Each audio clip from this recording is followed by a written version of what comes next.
Welcome to the Moose Bros podcast, where we catch YouTube copyright strikes for being too fucking real. I'm Harris, Honcho Harris on the gram, here with my co-host Armin Moose on the gram. Week 1's in the books. Week 2 is coming up. We're here to talk about football. We got our San Pellegrino. Let's do this.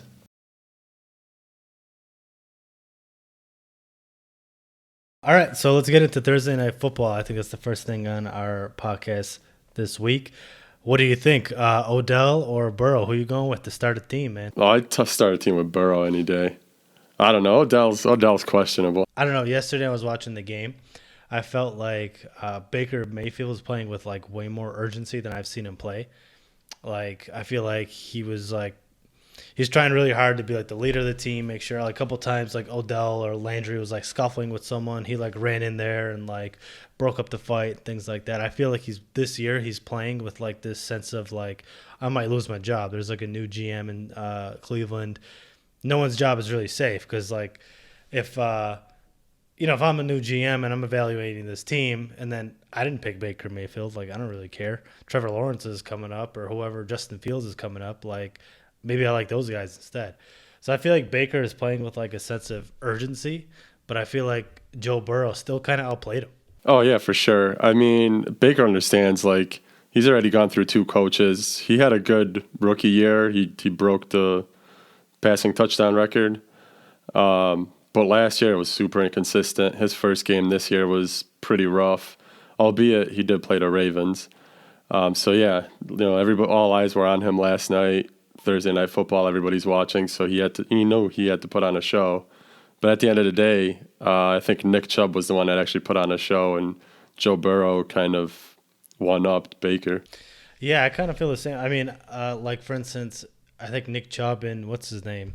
Kareem Hunt. I think they, like, combined together for, like, 100 total yards each. I feel like with that talent on the team, like, it helps Baker Mayfield, but also hurts him in the media because everyone's like, if you're the number 1 overall pick, you got all that talent on the team. You got OBJ, Landry, Nick Chubb and what's his name, Kareem Hunt.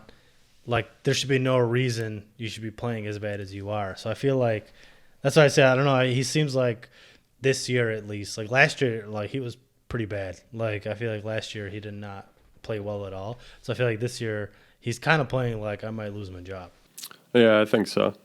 I feel like if I'm starting a team right now, the way Burrow has been playing his first 2 weeks, I'm like, he kind of looks like the better prospect.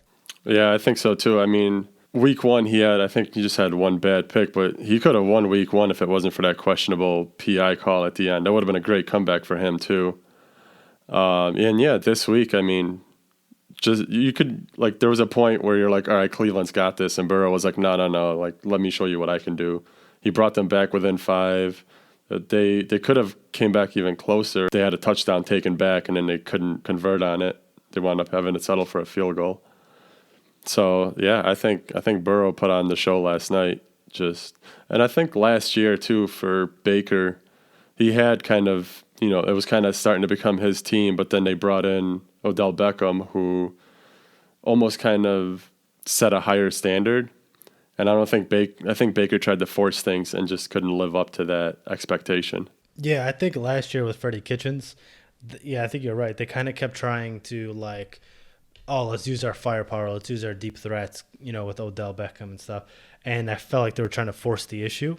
Whereas I feel like yesterday, in that Thursday night game, Odell, he had I think 74 yards receiving, that long touchdown. He also had another one he was interfered on, and then they just didn't call shit because the refs always miss the blatant ones for some reason. Which his numbers could have been even higher. But it almost felt like Odell is a guy who seems like, to me, like he really cares about his portrayal in the media. I feel like he cares more about his like stats and how it comes off versus like the actual team win. But that's also like maybe the way the media portrays him. More media always portrays him like a me guy, not like a team guy. But to me, he always seems like he's like one of those guys that like if he gets 100 yards receiving, he'll look at his team like, that was your fault. You know what I mean? Versus like, I didn't help the team win as much as I can or something. But I don't know. Maybe it's just the way he kind of, the energy he brings or the way he portrays himself. I just feel like I feel like his days in Cleveland are numbered. Like he's already been like rumors of trades, rumors that he's not happy there. Maybe Baker Mayfield's not clicking with him, and he's demanding the ball. I don't know. I just feel like his days are numbered in Cleveland, even though he had a decent game yesterday. Yeah, I agree. I mean, I'm sure that that long catch and that win definitely helps things calm down for now. But before that, I mean, there was news stories from sources in Cleveland that were like they're looking to shop him around, and yeah, I think it's only a matter of time before they start losing again and these stories start coming back up. Yeah, I think so too. I mean, especially with their division, they got obviously Lamar Jackson in that division, Big Ben in that division, and now Joe Burrow is looking promising. And then it's like Baker Mayfield was promising his rookie year, but now he's falling off. And I just feel like if that GM does like Baker Mayfield, if he's like that's his quarterback of the future, I could see him shipping off Odell Beckham if he doesn't fit in there for extra picks, another wide receiver. I don't know, but I feel like his days are. I mean, I kind of said earlier. I think Odell Beckham coming there was almost forced because Landry was kind of there, and Landry tried to because Odell was kind of unhappy in New York, and I think Landry made a big push to be like, hey, that's my bro, like get him over here so we can do what we did at LSU, but things just aren't working out like they did at LSU. Yeah. I could imagine Landry had some influence there, but I would hope not. I'd hope the owner would be like, okay, yeah, sure, I'll listen to my players, but I don't know. It was, I think, at that time, I think it was a good move. I just don't think it's working out. I mean, this is the same owner that gave Hugh Jackson a second chance after going 0-16. Yeah, but Hugh Jackson like dove in the Lake Erie and shit. Remember that? Exactly. After that, he still kept his job. I mean, come on, man. Fucking Michael Phelps Lake Erie and fucking still kept his job. But on the other side of that, speaking of receivers, I feel like Joe Burrow, he doesn't really have it. Like they had him throw 60 times yesterday, and that's like brutal for a rookie QB with like literally no offensive line. Like to me, I think that's why he is going to be good because the people around him really aren't. Like his line was awful, but he has really good pocket presence. He has Joe Mixon, AJ Green. He's just a shell of himself. I don't know if it's like he's coming off those 2 years of injuries, but he was elite. I just don't think he is anymore, and I think it kind of shows. I mean, he was going against Denzel Ward, but he really didn't do much yesterday. Yeah, I think he was targeted like 16 times, and he only caught it 3 times. And a lot of those were catchable balls, especially for a guy like A.J. Green, who's been that top-tier receiver. He's not what he was before. I mean, yeah, you can say Joe Burrow might have thrown it behind him or something, but those are catches that A.J. Green normally makes. And a lot of them were bad drops. Even like a lot of his other receivers, Tyler Boyd was dropping them. I feel like his only reliable targets were Joe Mixon and the tight end that just got hurt, Uzma or whatever his name is. He's out for the year, so there goes his favorite target. So him still being able to make things happen with questionable talent around him, aside from Joe Mixon, I think that's speaking highly of Joe Burrow. His pocket presence was good. When he escaped, I don't think he realized the NFL talent, at least not on the one play where he tried to pull a spin move. And oh, yeah, he B-buttoned that shit, and then he got fucking clothesline. And he got a welcome to the NFL hit on when he was strip sacked. He got the ball stripped and then just got rocked by, I don't even know who it was. Yeah, so and that's one thing too is like he's doing well and taking those hits and stuff like that, and he's had no preseason. It almost makes his performance seem even better. The way I look at it is like if Cleveland, like when I was watching that game yesterday, I felt like if Cleveland had Joe Burrow, they would have like easily won.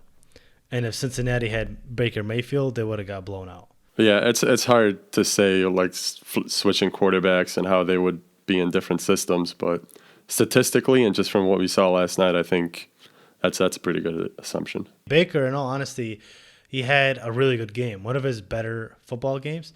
But I just felt like after that performance, it really wasn't anymore about how Baker Mayfield played and the Browns got a win. It was really about the future of Cincinnati with Joe Burrow. So that kind of speaks volumes. Yeah. I mean, all the storylines today are like, Joe Burrow and Lamar Jackson are taking over the NFC North, and nobody's like, Baker Mayfield's there too. He was just a first overall pick, a few years back.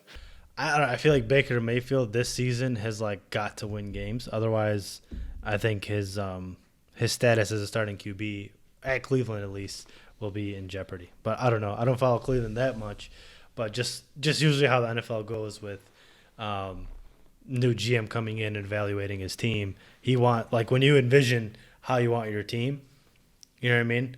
He might envision Baker Mayfield as a starting QB and like, hey, we still got him cheap, but chances are if he doesn't, he's gonna go find his guy. Yeah, I think once there's kind of a regime change, people don't want to, work, or they're more reluctant to work with people that are already there because that's what's failed. So they try to keep the talent and try to get their leaders in. And if Baker Mayfield doesn't fit that kind of leadership role or that winning role that the new GM envisions, then he's on a short leash. Yeah, for sure. But I feel like we talked too much about stupid Ohio. What do you think about Allen Robinson and him deleting all of his social media? He deleted snaps of him and Mitch Trubisky hanging out. He deleted posts of he even deleted posts of his parents. He got sick of them too. No, he basically just deleted anything associated with Chicago. He had a picture of Kanye West. He got rid of. Did he really? No. So basically, he's kind of. I mean, rumor is that he wants a trade, but the other rumor is that he wants a contract extension. What do you think it is? So yeah, from what I heard is that he wanted a contract, and Chicago was really not ready to work with him right now on a new contract. But honestly, I'm tired of these players just going on social media, deleting all their Yeah, it's. I didn't mean to cut you off, but it's super fun. It's super. Like I'm just thinking, like back in the day when you wanted to trade, like say in the 2000s when fucking flip phones were out or whatever. Like you had to go to your GM or you go to your agent and be like, "Listen here, I'm sick of your fucking squad. Get me out of here." You know? Get me the fuck out of here. Yeah, but now it's fucking. You go and you just like delete pictures, and then when someone questions you about it, be like, "No, I'm just going through a vibe. You know what I mean? Like I'm just changing my shit up. Don't worry about it." Like, but it's like, no, really, dude. You're like deleting everything about Chicago. You're changing all the colors on your Instagram. You're not friends with Kanye West anymore, and all of a sudden, like you're all happy. You're completely happy. Meanwhile, Mitch Trubisky's throwing the football fucking over 10 feet over your head, and you're gonna pretend like it doesn't matter. Yeah, no, it's like the most passive aggressive thing you can do is be like, oh, I'm just going through something right now, so I'm gonna delete these pictures that have my teammates or my team in there. I'm going to keep all the other ones in. Yeah, even like when Jalen Ramsey was going through that, contract negotiations, he changed the color of his logo, to just be black and white so they're not team colors. Yeah, and then even when he's going through that stuff with Jacksonville, he deleted all the pictures of him in like the Jacksonville Jaguars gear and all this and that, and he's just like, no, my back hurts. Like, your back hurts, so you just delete all your fucking shit. I was hopped off of ibuprofen and just went off. But no, I feel like in today's age, like, that's like how players send their message now. I mean, he could have went to his agent and been like, hey, I want to trade or whatever the hell it was, but he's clearly saying something with that. I don't feel like he wants a contract extension. I mean, I'm sure he wants to get paid, but I honestly feel like he wants out of Chicago. Yeah, I think he's at a point in his career where he's worked with like average quarterbacks at their best year. Honestly, Blake Bortles' best year was the year that he got hurt. I think he's just tired of being around, shitty quarterbacks where he's got to like pull all the weight on the team. And I don't blame him. I think it's childish almost to, I don't know, go out on social media like that and just like delete pictures and act like nothing's wrong. If there's something wrong, say something's wrong. Keep it in the house, but don't go on social media. I don't know. Yeah, I mean, I don't know. I mean, I could only imagine being that frustrated and just being like, you know what, fuck this. Like, I don't want anything to do with them. So definitely have like, I guess, an understanding of why he's doing that. But I mean, I definitely, like, for instance, when you watch that game, there was one catch where he caught like a diving catch in between like three fucking Lions guys. But not that catch wasn't sweet or whatever it was, but if you watch that play, there was a guy in the flat running across the screen, running like a drag route, wide open. I'm talking like he had, if Mitch Trubisky dumps it to him, the guy's got 15, 20 yards of open field to make something out of it, right? He forces it to Allen Robinson, and I'm sure Allen Robinson always wants the ball, but he made this ridiculous diving catch, and I could just imagine like even if I made that catch, right? If you're looking at I want to win as a team, they got the win due to DeAndre Swift, just put butter on his hands, but like he like even if I make that catch and we win that game, just looking back at it, I feel like if I watched that film, I'd be like, damn, like this is what I got to do every week because he didn't see this guy coming across the flat wide the fuck open.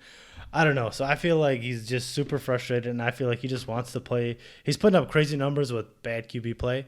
I can only imagine, how he would do in like say for instance if he got traded. Everyone's predicting the Patriots, but say he goes to like even if he goes to, there's no way he goes to like Green Bay, because there's no way they're gonna trade him within the division. But say he goes to like a Green Bay with like an Aaron Rodgers or something.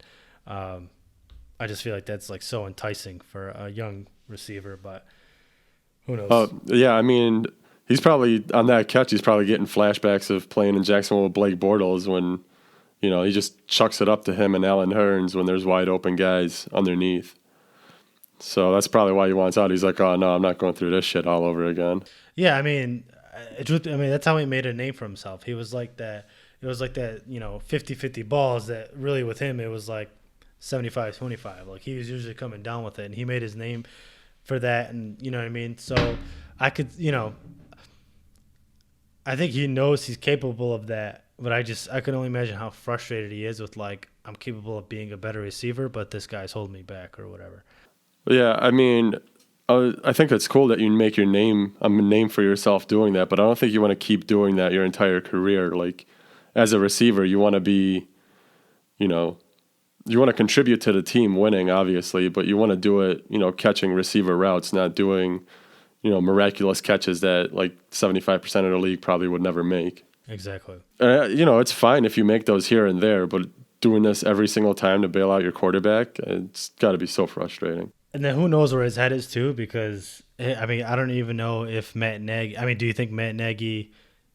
I'm assuming if he makes the playoffs, if he keeps the job, but if he doesn't make the playoffs, do you think that, do you think that the GM is gone and they'll keep him because he's been handicapped with quarterback play, or do you think he's out? Yeah, I mean, considering that he didn't draft Trubisky, and then he kind of got Mac the following year, but had to give up draft picks for him, so he couldn't really do anything as far as QBs or just to build. I think Nagy would probably still get another chance if there was a firing of the GM, but he would probably be on a very short leash. Yeah, he would have to draft a quarterback this year that would come out right out of the bat and prove himself to be a day one starter. Otherwise, I don't see him staying too much longer in Chicago. I feel like if they hire a new GM, I think Matt Nagy's out. I feel like most GMs, when they come in, they want their own guy. They're not trying to risk their job because the guy there didn't get the job done before them. Or if the owner fires the GM, Nagy's out too. But if the GM retains, I feel like he keeps Nagy. Yeah, I can definitely see him cleaning house if he's like, GM's out. I don't think it would be fair to Nagy because he had to work with a quarterback that he didn't draft and that he might not have thought. Well, I'm sure when he got hired, he was like, yeah, I can work with this quarterback. Yeah, but that's like every job interview where you're like, what are your strengths? Oh, I'm a hard worker and I do what it takes. And then the day one of the job, your fucking feet are up.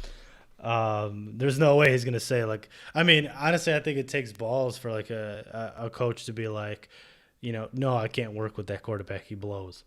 But I don't see that.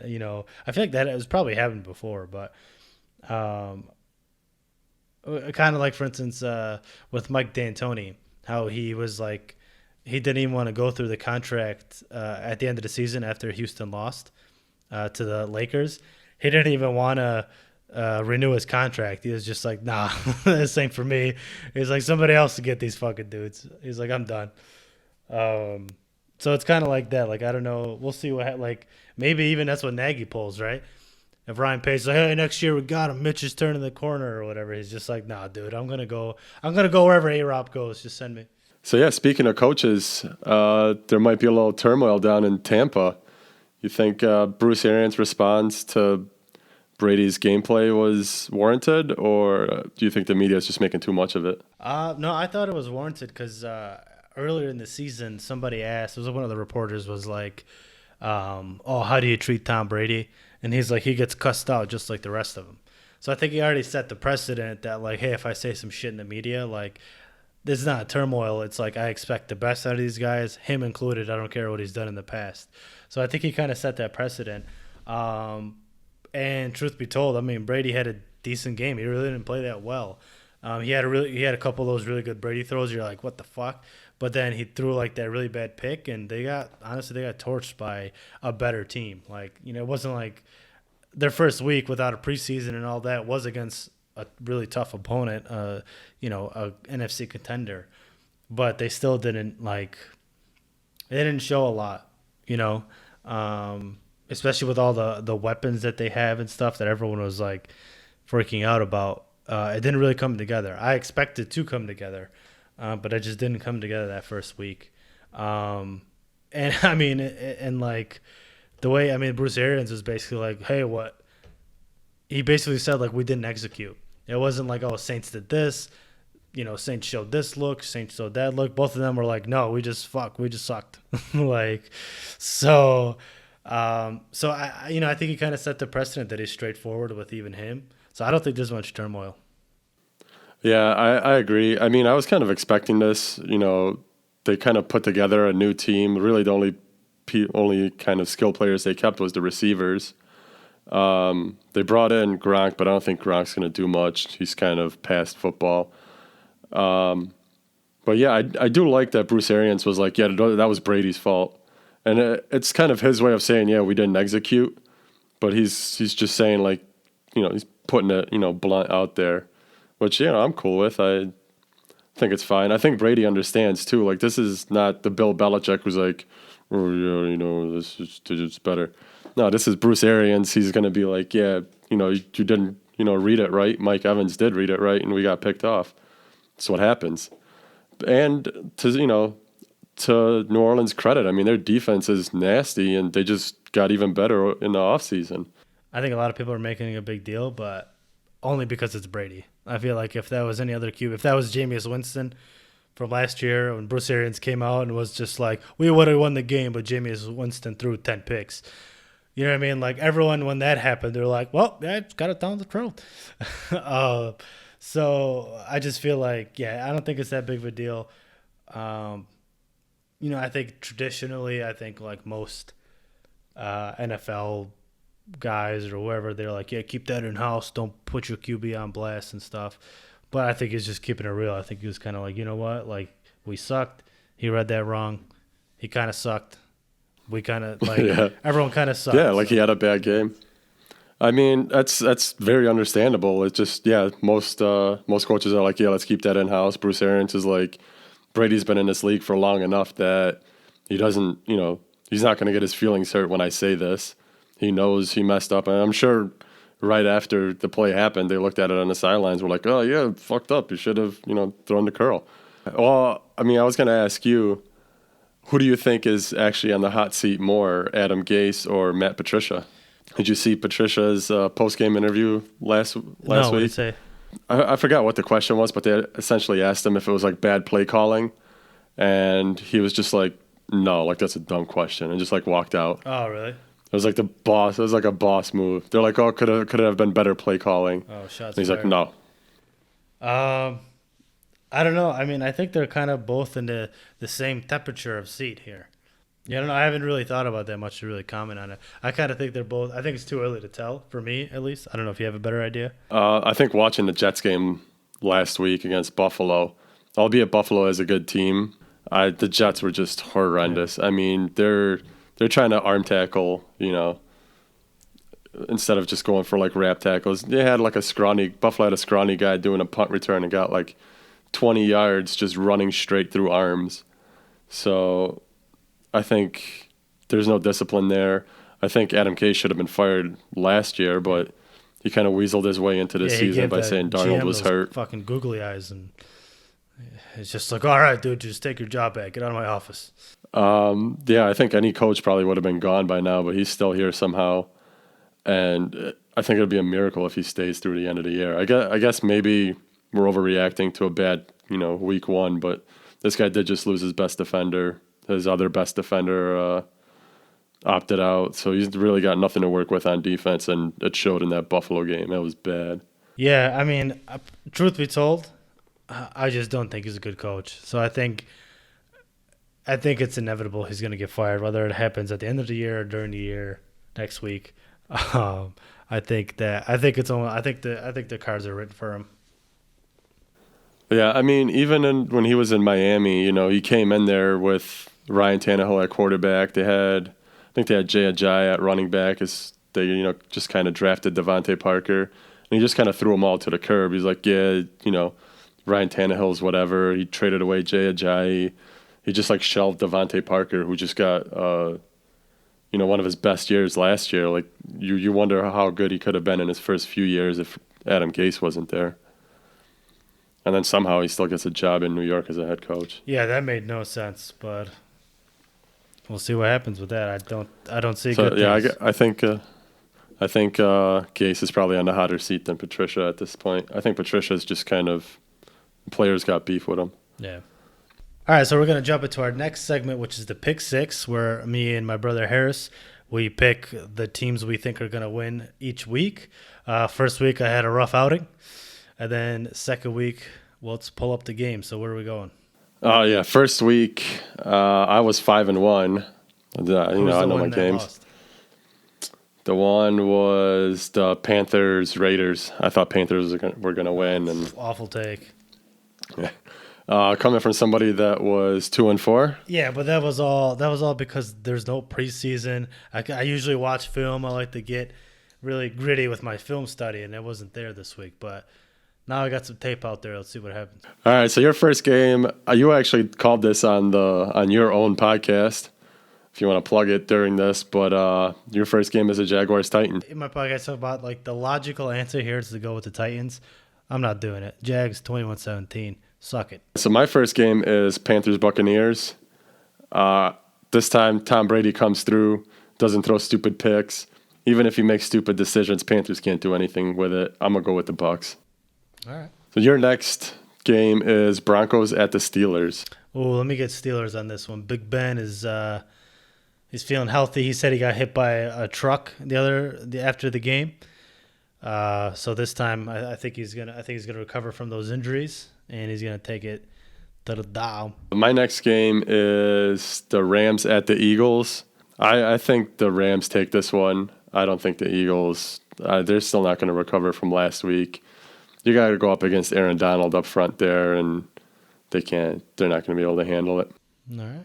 All right, your next one is the 49ers at the Jets. 49ers at Jets. I'll go 49ers. That one's we just talked about Gase. The only thing that could happen is Gase's googly eyes scares a couple of defenders, but no, 49ers this one. I mean, 49ers got some key injuries with George Kittle and Deebo Samuel out, but I don't. Yeah, Jets have key nothing on that side, so. My next game is the Bills at the Dolphins, and Dolphins just suck too much this year. You're picking Bills, man. But they're my favorite team. Sorry. And honestly, they could have won that last game. Came down to a last play that was a questionable no call on a PI. So I'm gonna go with the Dolphins. I can afford to give away some games if I have to. All right. Your next game is the Vikings at the Colts. Oh, give me Vikings just so Colts lose and Jacksonville has the game lead on them. They're gonna have a two game lead on them if they win. Yeah, I know, but I'm saying you know what I'm saying. All right. My next game is the Lions at the Packers. Aaron Rodgers is in a zone this year, man. Devontae Adams was just out there making it look easy. There's no way I'm picking against the Packers. They're definitely going to win this one. All right. All right, so you got the Falcons at the Cowboys. Cowboys let us down last week, man. What do you think? Oh, yeah, well, Mike McCarthy thought there was 5 downs, apparently. Let me go. You know what? Let me take the Cowboys again because I don't know why. Let me just go Cowboys again. Fuck it. Didn't they have? Oh yeah, that game kind of ended on a controversial play where pass interference on Galloway. Gallup, or Gallup, who's been cooking Jalen Ramsey all night. Yeah, Ramsey really didn't have that good of a game. They didn't even have Ramsey cover Cooper. Yeah, I think he just stayed weird. on like his side or whatever. Where Gallup happened to be all night and just go off. He did have some key third down stops. Yeah, he had so a decent game, but for someone that talks as much shit as he does. yeah. My next game is the Giants at the Bears. Oh man, it's gonna be a boring ass game. Yeah, I'll go with the Bears. They got the home field advantage. They got some homemade cardboard cutouts there. Mitch Trubisky saves Nagy's job for at least another week. All right. You got the Washington football team at the Arizona Cardinals. Cardinals had a upset last week against the 49ers. Washington had an upset last week against Eagles. Would you call it an upset? Yeah, definitely. I don't think anybody thought Washington was going to win that. Give me. Is this what we're both picking? No. Okay, give me the Cardinals. I think D-Hop is going to be too much for that Washington secondary. He had 14 catches last week. I think it was 13. Was it 13? Something like that. Yeah, it's like 13 catches on 16 targets, I think. Yeah, I think they play pretty good football against the Niners, so I'll give them this one. And my last game is the Chiefs at the Chargers. Chiefs are just too much for pretty much anybody right now. Only people that can beat the Chiefs are the Chiefs themselves. So as long as there's no serious injury, Chiefs got this one in the bag. Yeah. All right, so the game that we both pick is the Sunday Night Football game. Patriots at the Seahawks. What do you think? Give me the birds on this one. Russell Wilson. You see, Patriots got that guy imitating Seattle Seahawks, imitated Russell Wilson as a quarterback. He's like a Cam Newton. No, yeah, you would think. It was like some 4'2" fucking cornerback. Looked like Kevin Hart running in circles back there. I'm like, yeah, this is not a fucking look at all. This is definitely some sort of joke. They're definitely throwing that out there for the media to be like, this is how we're preparing for Russell Wilson. And then when it comes to the game, they're just gonna rip his head off. But you still got Russell in this one? Russell? Yeah, I'm going Russell as my dog.